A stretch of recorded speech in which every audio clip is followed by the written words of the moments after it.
अहम् अत्र आलपामि।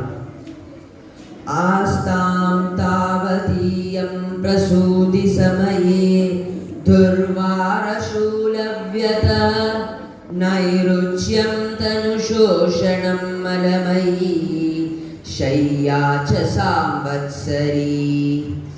एकस्यापि न गर्भभारभरणक्लेशस्य यस्याक्षमः दातुं निष्कृतिमुन्नतोऽपि तनयस्तस्यै जनन्यै नमः।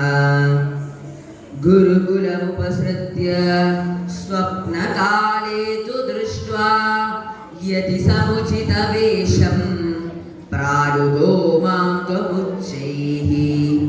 गुरुकुलमत सर्वं प्रारुधत्ते समक्षं सपदि चरणयोस्ते मादरस्तु प्रणामः।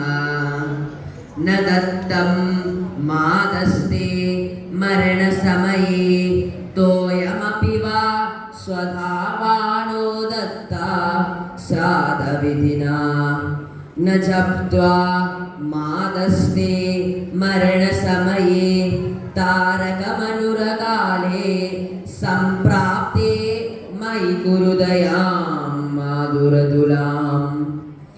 मुक्तामणित्वं नयनं ममेति राजेति जीवेति चिरस्सुतत्वम् इत्युक्तवत्स्यास्तव वाजिमातः ददाम्यहं तण्डुलमेव शुष्कम्। अम्बेदितादेदि शिवेदि तस्मिन् प्रसूतिकाले यदवोचमुच्चै कृष्णेदि गोविन्द हरे मुरारे इति जनन्येऽहो रसितोऽयमञ्जलि इति जनन्येऽहो